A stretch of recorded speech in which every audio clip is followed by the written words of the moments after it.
Mister, മറ്റൊരു കാര്യം, ഈ പൗരത്വ രജിസ്റ്റർ നടപ്പിലാക്കില്ല എന്ന് സർക്കാർ നേരത്തെ തന്നെ പ്രഖ്യാപിച്ചതാണ്. മുഖ്യമന്ത്രി കാര്യം അടിവരയിട്ട് പറഞ്ഞതുമാണ്. പക്ഷെ പല കോണുകളിൽ നിന്നും തെറ്റിദ്ധാരണ വരുത്തുന്ന ചില ഇടപെടലുകൾ മനഃപൂർവ്വം ഉണ്ടാക്കുന്ന ശ്രമം നടക്കുന്നുണ്ട്. അതെങ്ങനെയാണ് കാണുന്നത്?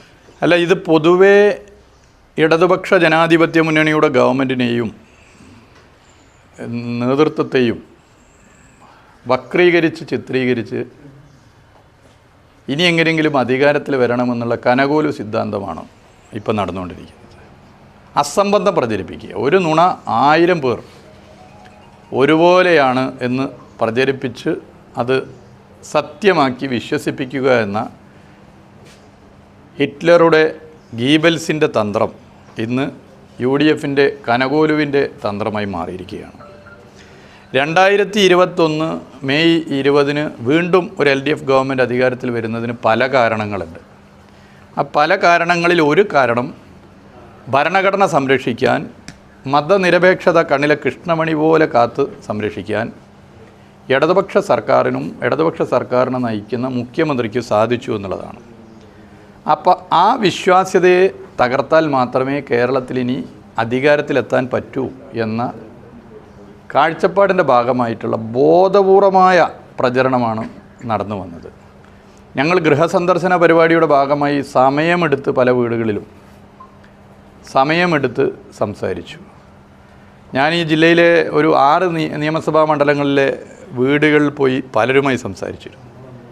ചിലർ വിശ്വസിച്ച കാര്യം അത്ഭുതപ്പെടുത്തി പച്ചക്കള്ളം വാട്സപ്പിലൂടെയും മറ്റും പ്രചരിപ്പിക്കുകയും കാര്യങ്ങൾ പറഞ്ഞ് ബോധ്യപ്പെടുത്തി പോകുന്ന സ്ഥിതിയുണ്ടായി. അവർക്കൊക്കെ ബോധ്യപ്പെട്ടു. ഇപ്പോൾ NPR അത് നടപ്പിലാക്കില്ല എന്ന് ശക്തമായ നിലപാട് സ്വീകരിച്ച സ്റ്റേറ്റ് ഗവൺമെൻറ് ഇന്ത്യയിൽ കേരളമല്ലാതെ ഏതുണ്ട്? പൗരത്വ രജിസ്റ്റർ ഭരണഘടനാ വിരുദ്ധമാണ്, അത് ഒരു പ്രത്യേക ജനവിഭാഗത്തെ സൈഡ് ലൈൻ ചെയ്യും, ഇല്ലാതാക്കും എന്ന നിലപാട് മുഖ്യമന്ത്രി ശക്തമായി പറഞ്ഞു എന്ന് മാത്രമല്ല, അത് ഗവൺമെൻറ് വിജ്ഞാപനമായി വന്നു. ഇവിടെ കോൺഗ്രസ് ഭരിക്കുന്ന സംസ്ഥാനങ്ങളില്ലേ? കർണാടക ഉൾപ്പെടെയുള്ള കോൺഗ്രസ് ഭരിക്കുന്ന സംസ്ഥാനങ്ങളിൽ എന്തുകൊണ്ട് NPR നടപ്പിലാക്കില്ല എന്ന വിജ്ഞാപനം പുറപ്പെടുവിക്കുന്നില്ല? ഇത് മാധ്യമങ്ങൾ ചർച്ചയാക്കുന്നുണ്ടോ? നിങ്ങൾ കുറേ കൂടി അത് എടുക്കണം. കോൺഗ്രസ് ഭരിക്കുന്ന സംസ്ഥാനങ്ങൾ ഉൾപ്പെടെ ഇന്ത്യയിൽ ഒരു സംസ്ഥാനത്തും എടുക്കാത്ത ശക്തമായ നിലപാടാണ് നേരത്തെ പൗരത്വ നിയമ വിഷയത്തിൽ എടുത്തതുപോലെ NPR കേരളത്തിൽ നടപ്പിലാക്കില്ല എന്ന് മുഖ്യമന്ത്രി ശക്തമായി പറയുന്നു, ഗവൺമെൻറ് പറയുന്നു. അത് വിജ്ഞാപനമായി വരുന്നു. വേറെ ഏതെടുത്തുണ്ട്? ഏത് സ്റ്റേറ്റിലുണ്ട്? കോൺഗ്രസ് ഭരിക്കുന്ന സംസ്ഥാനങ്ങളുണ്ട്. ഈ കുപ്രചരണം നടത്തുന്ന കോൺഗ്രസ് UDF നേതൃത്വം ഇതിന് മറുപടി പറയേണ്ടതാണ്. അവർ ഭരിക്കുന്ന സംസ്ഥാനങ്ങൾ ഇതുണ്ടോ? ഇല്ല. ഇപ്പം നിങ്ങൾ എടുത്തു നോക്കൂ. ഞാനതിൻ്റെ ഒരു പൊതുസ്ഥിതി നേരത്തെ എടുത്തപ്പോൾ നേറ്റിവിറ്റി കാർഡ് കൊണ്ടുവരാനുള്ളൊരു തീരുമാനം കൈക്കൊണ്ടു. നേറ്റിവിറ്റി കാർഡ് കൊണ്ടുവരാനുള്ള തീരുമാനം സ്റ്റേറ്റ് ഗവൺമെൻറ് കൈക്കൊണ്ടത് ഭരണഘടന ജനങ്ങൾക്ക്, പൗരന്മാർക്ക് നൽകുന്ന ഉറപ്പ് പാലിക്കപ്പെടാൻ വേണ്ടി കൂടിയാണ്. പല സംഘടനകളും അതിനെ സ്വാഗതം ചെയ്തു. എന്തേ കോൺഗ്രസ് ഭരിക്കുന്ന സ്റ്റേറ്റുകളിൽ ഇതില്ലാത്തത്? SIRനെതിരെ കുപ്രചരണം നടന്നല്ലോ. ഞാൻ ഇന്നലെ ഒരു സംഗതി നോക്കിയപ്പോൾ ഞെട്ടിപ്പോയി. SIRനെതിരെ നടന്ന കുപ്രചരണം, തദ്ദേശ തെരഞ്ഞെടുപ്പ് സമയത്ത് നടന്ന കുപ്രചരണം എന്തൊരു നിലയിലാണ്? ഇപ്പോൾ ആളുകൾ ബോധ്യപ്പെട്ടു. എന്നാൽ ബംഗാളിൽ SIRനെതിരെ ശക്തമായ നിലപാട്, നിയമപരമായ നിലപാടെടുത്ത മൊസ്താരി ബാനു CPIMൻ്റെ കോമ്രേഡാണ്. എത്ര പേരിത് പ്രചരിപ്പിക്കുന്നുണ്ട്? അപ്പം ഞങ്ങളെ സംബന്ധിച്ചിടത്തോളം തെരഞ്ഞെടുപ്പിൽ വോട്ടാണോ തെരഞ്ഞെടുപ്പിൽ വോട്ടില്ലേ എന്നുള്ളതല്ല ഇടതുപക്ഷത്തിൻ്റെ പ്രശ്നം, നിലപാടാണ്. ഭരണഘടനാപരമായ നിലപാട് മുറുകെ പിടിക്കും. മതനിരപേക്ഷത കാത്തു സംരക്ഷിക്കാൻ തല പോകും എന്ന് ഭയപ്പെടുത്തിയാലും പിറകോട്ട് പോകുന്ന പ്രസ്ഥാനമല്ല ഇടതുപക്ഷ പ്രസ്ഥാനം. ഞങ്ങളുടെ മതനിരപേക്ഷത ഉയർത്തുന്ന നിലപാട് വെറും വാചക കസർത്തല്ല. ഞങ്ങളത് നടപ്പിലാക്കാൻ ഇടപെട്ടിട്ടുണ്ട്. പൗരത്വ നിയമ വിഷയ സമയത്ത് ഇടപെട്ടിട്ടുണ്ട്. ഓരോ ഘട്ടങ്ങളിലും ഞങ്ങൾ ഇടപെട്ടിട്ടുണ്ട്. ഇപ്പോൾ NPRൻ്റെ കാര്യത്തിൽ ഞങ്ങൾ ഇടപെട്ടിട്ടുണ്ട്. എന്നാൽ അപ്പുറത്ത് UDF കോൺഗ്രസ് ഭരിക്കുന്ന സ്റ്റേറ്റുകളിൽ ഈ നിലപാട് എന്തുകൊണ്ട് എടുക്കുന്നില്ല?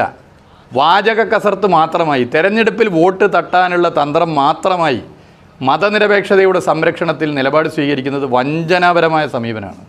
ഞങ്ങളതിൽ നിന്ന് വ്യത്യസ്തമാണ്.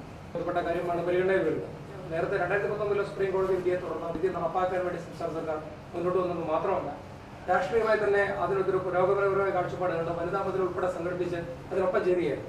എന്തായിരിക്കും സർക്കാരിന്റെ സ്റ്റാൻഡ്? അല്ല, അത് ഉടനെ തന്നെ ആലോചിച്ച് തീരുമാനം കൈക്കൊള്ളും. നിയമവകുപ്പ് മന്ത്രി അതിൽ പ്രതികരണം നടത്തിയിട്ടുണ്ട്. പാർട്ടി സംസ്ഥാന സെക്രട്ടറിയും LDF നേതാക്കളും പറഞ്ഞിട്ടുണ്ട്. അതിൽ ഉടനെ തന്നെ അതിലൊരു വിഷയം എടുത്ത് വരും. ഈ വിശ്വാസികളെ പരിഗണിക്കേണ്ടതിന് അല്ല, അത് ഞാൻ പറഞ്ഞില്ല, അത് നിലപാട് സ്വീകരിച്ച് വരും. NPR-മായി ബന്ധപ്പെട്ട് പ്രതിപക്ഷം ചില ആക്ഷേപങ്ങൾ ഉന്നയിക്കുമ്പോൾ സ്വാഭാവികമായിട്ടും ഉദ്യോഗസ്ഥർ കൂടി ആ വിഷയത്തിൽ കുറച്ച് ഗൗരവത്തിലെടുക്കുകയും സർക്കാരിന്റെ ഈ വിജ്ഞാപനം NPR ആണോ SIR ആണോ ഏതാ ചോദിച്ചു? NPR ഓ അതിൽ ജനങ്ങളിലേക്ക് ഈ വിഷയങ്ങളൊക്കെ എത്തിക്കുന്നതിൽ തീർച്ചയായിട്ടും അതിൽ ശക്തമായ നിലപാട് തന്നെയാണ് ഞങ്ങൾ സ്വീകരിച്ചു പോകാൻ ഉദ്ദേശിക്കുന്നത്. ശക്തമായ നിലപാട് സ്വീകരിച്ച് മുന്നോട്ട് പോകും. ഒരു കാര്യം ഉറപ്പാണ്, ജനങ്ങൾ പൊതുവേ മതനിരപേക്ഷ മനസ്സുള്ള ജനങ്ങൾ, അതാണല്ലോ കേരളത്തിലെ മഹാഭൂരിപക്ഷവും. ഏത് മതത്തിൽ വിശ്വസിക്കുന്നവരായിക്കൊള്ളട്ടെ, മതസാഹോദര്യം കാത്തു സംരക്ഷിക്കണം, ഭരണഘടന നൽകുന്ന അവകാശങ്ങൾ സംരക്ഷിക്കപ്പെടണം എന്ന് കരുതുന്ന മതനിരപേക്ഷ മനസ്സുള്ളവരാണ് കേരളത്തിലെ മഹാഭൂരിപക്ഷവും. അവർ നേരത്തെ ചില കുപ്രചരണങ്ങളുടെ ഭാഗമായി ചില തെറ്റിദ്ധാരണകളുണ്ടായിരുന്നു. അത് ഞങ്ങൾ ഡൗൺ ടു എർത്ത് ഫീൽഡിൽ സമയമെടുത്ത് സംസാരിച്ച് കാര്യങ്ങൾ പറഞ്ഞു പോയി. ഞങ്ങളുടെ നിലപാട് വേണ്ടത്ര കമ്മ്യൂണിക്കേറ്റ് ചെയ്യപ്പെട്ടില്ല. നിങ്ങളുടെ ഒരു സഹായവും വേണ്ടത്ര കിട്ടിയില്ല. അതെന്താണെന്ന് എനിക്കറിയില്ല. നിങ്ങളുടെ സഹായം കിട്ടിയില്ല. അപ്പോൾ ഒരു തെറ്റിദ്ധാരണ പൊതുവേ വന്നു. അത് ഞങ്ങൾ വളരെ കൃത്യമായി പറഞ്ഞ് ബോധ്യപ്പെടുത്തി. അവർക്ക് ബോധ്യമുണ്ട്. അവർക്കൊക്കെ ഒരു കാര്യം ഉറപ്പാണ്, സംസ്ഥാനത്ത് ഇടതുപക്ഷ സർക്കാർ വേണം. ഇന്ത്യയിൽ ഇന്ന് ഏക അവശേഷിക്കുന്ന ഇടതുപക്ഷ സർക്കാർ കേരളത്തിലാണ്. ആ സർക്കാരിന് ഒരു പോറലേറ്റാൽ അത് ഇന്ത്യയിലെ മറ്റു സംസ്ഥാനങ്ങളിൽ മതനിരപേക്ഷതയ്ക്ക് ഏൽക്കുന്ന കനത്ത ആഘാതം പോലെ കേരളത്തിൽ ഏൽക്കും. വിശ്വസിക്കാൻ പറ്റിയ ഇടതുപക്ഷത്തെയാണ് എന്ന് ജനങ്ങൾ കരുതുന്നുണ്ട്. അത് ഞങ്ങൾക്ക് ഫീൽ ചെയ്യുന്നുണ്ട്. നേരത്തെ പല തെറ്റിദ്ധാരണയുടെ ഭാഗമായി പ്രയാസപ്പെട്ടവർ തദ്ദേശ തെരഞ്ഞെടുപ്പിൽ ഞങ്ങൾക്കെതിരെ വോട്ട് ചെയ്തവരുൾപ്പെടെ പരസ്യമായി ഇപ്പോൾ ആ നിലപാട് പറയുന്നുണ്ട്. അത് പൊതുവേ ആളുകൾ മനസ്സിലാക്കുന്ന കാര്യമാണ്. ഞങ്ങൾ വോട്ടിന് വേണ്ടിയല്ല മതനിരപേക്ഷത സംരക്ഷിക്കുന്ന നിലപാട് കൈക്കൊള്ളുക. ഞങ്ങളതിൽ ഞങ്ങൾക്ക് പ്രഖ്യാപിത നിലപാടുണ്ട്. അതിൽ വെള്ളം ചേർത്തുന്നതിൽ സമീപനം എടുത്താൽ ഇടതുപക്ഷം അല്ലാതാവും. ഇടതുപക്ഷത്തിന് പിന്നെ പ്രസക്തിയില്ല എന്ന് ഞങ്ങൾക്കറിയാം. അതുകൊണ്ട് ഞങ്ങളുടെ നിലപാട് സുവ്യക്തമാണ്. അതിൽ ഒരു തരത്തിലുള്ള സംശയമില്ല. മലമ്പുഴയിൽ VS-ന്റെ മുൻ PA സുരേഷ് UDF സ്വതന്ത്ര സ്ഥാനാർത്ഥിയാകുമെന്നാണ് പറയുന്നത്. ആദ്യം പറഞ്ഞൊരു തെറ്റിദ്ധരൻ, നിങ്ങൾ പറഞ്ഞതിലൊരു ചെറിയ അതല്ല ആദ്യം പറഞ്ഞതേ വേറെ മകൻ എന്ന് പറഞ്ഞു. അല്ല അതിൽ ഒന്നും അറിയില്ല, എനിക്കറിയില്ല. അത് UDF ആണല്ലോ തീരുമാനിക്കുക. സ്ഥാനാർത്ഥികളെ തീരുമാനിക്കുക എന്ന് പറഞ്ഞാൽ അത് ഓരോ മുന്നണിയുടെ ജനാധിപത്യപരമായ അവകാശമാണ്. ആ മുന്നണി ചർച്ച ചെയ്ത് തീരുമാനിച്ച് പോകുമ്പോൾ ആ മുന്നണിയിലെ പ്രവർത്തകരുടെ വികാരം, അതിലെ നേതൃത്വത്തിലുള്ള വികാരമൊക്കെ അംഗീകരിക്കലാണ്. അല്ല, ഒരാൾ കൈവയ്ക്ക് ഞാനാണ് സ്ഥാനാർത്ഥി അറിഞ്ഞ് നാട് മുഴുവൻ നടന്ന് സ്ഥാനാർത്ഥിയായിട്ട് തീരുമാനിച്ചിട്ടില്ല എന്ന് ഉള്ള അഭിപ്രായം വന്നാലും ഇങ്ങനെ നടന്നു പോകുന്ന രീതി ഒക്കെ ജനാധിപത്യരല്ല. അപ്പോൾ സ്ഥാനാർത്ഥിയെ തീരുമാനിക്കുക എന്നുള്ളത് മുന്നണിക്ക് വിട്ടുകൊടുക്കാം. ഇതെനിക്കറിയില്ല കേട്ടോ, ഇതെന്താന്ന് ഇതെനിക്കറിയില്ല. ഞാനത് എൻ്റെ ശ്രദ്ധയിലില്ല പറഞ്ഞ കാര്യം. ഞാൻ ഈ പറഞ്ഞ വ്യക്തിൻ്റെ കാര്യമല്ല പറഞ്ഞ, പൊതുവായിട്ട് സ്ഥാനാർത്ഥികളൊക്കെ തീരുമാനിക്കാനുള്ള പൂർണ്ണമായ അവകാശം മുന്നണികൾക്ക് വിട്ടുകൊടുക്കണം. അത് LDF ആയിക്കോട്ടെ, UDF ആയിക്കോട്ടെ, BJP ആയിക്കോട്ടെ. അത് നമ്മളിങ്ങനെ ഇന്നയാളാവും, ഇന്നയാളാവൂല, ഇന്നയാളായേക്കാം, അതിപ്പോൾ പ്രഖ്യാപിക്കുമല്ലോ, പ്രഖ്യാപിച്ചിട്ടാണല്ലോ നോക്കേണ്ടത്. ഇടതുപക്ഷത്ത് നിൽക്കുന്ന ആളുകളെ ചാടിച്ചിപ്പോൾ പ്രേംകുമാർ ആണെങ്കിലും സുരേഷ് ആണെങ്കിലും ഇടതുപക്ഷം അവിടെ അസംതൃപ്തരായ ആളുകളെ കൂട്ടിക്കൊണ്ടുപോയി സ്ഥാനാർത്ഥിയാക്കുന്ന നീക്കത്തിലേക്കാണ് UDF പോകുന്നത്. അല്ല, ഞാൻ പറയുന്നത് ഇതെനിക്കറിയില്ല, ഈ പറഞ്ഞ കേസുകൾ എനിക്കറിയില്ല. ഒരു സ്ഥാനാർത്ഥിയാവുന്നോ ആവുന്നില്ലേ എന്നുള്ളതല്ലല്ലോ ഈ നിയമസഭാ തെരഞ്ഞെടുപ്പിലെ പ്രധാന പ്രശ്നം. ഇന്ത്യയിൽ മതനിരപേക്ഷതയ്ക്ക് വേണ്ടി ഏറ്റവും അധികം നഷ്ടം സഹിച്ച, അതായത് ഒരുപാട് രക്തസാക്ഷികൾ മതനിരപേക്ഷത മുറുകെ പിടിക്കുന്നതിൻ്റെ ഭാഗമായി ഒരുപാട് രക്തസാക്ഷികളുള്ള പ്രസ്ഥാനമാണ് ഇടതുപക്ഷ പ്രസ്ഥാനം. ആ ഇടതുപക്ഷ പ്രസ്ഥാനത്തിൻ്റെ ഇനി അവശേഷിക്കുന്ന ഒരേ ഒരു സർക്കാർ കേരളത്തിലാണ്. അങ്ങനെയുള്ളൊരു സർക്കാരിനെ ഇല്ലാതാക്കണോ വേണ്ടിയോ എന്നുള്ള ചോദ്യമാണ് മതനിരപേക്ഷ മനസ്സുകളിലുള്ളത്. അല്ലാതെ ആര് സ്ഥാനാർത്ഥിയാവണം, ആര് സ്ഥാനാർത്ഥിയാവേണ്ടതെന്നുള്ളതല്ല. ഇടതുപക്ഷത്തെ സ്നേഹിക്കുന്നവരും കേവലം ഒരു സ്ഥാനാർത്ഥിയാകുന്നതിൻ്റെ ഭാഗമായി ഈ രാഷ്ട്രീയ ബോധമുള്ളവരാരും തന്നെ അതിൽ നിലപാട് സ്വീകരിക്കില്ല. നല്ല രാഷ്ട്രീയ ബോധമുള്ളവർ, കേരളത്തിലെ നിയമസഭാ തെരഞ്ഞെടുപ്പ് വളരെ ഗൗരവമുള്ളൊരു വിഷയമാണ് ഇത്തവണത്തെ തെരഞ്ഞെടുപ്പ്.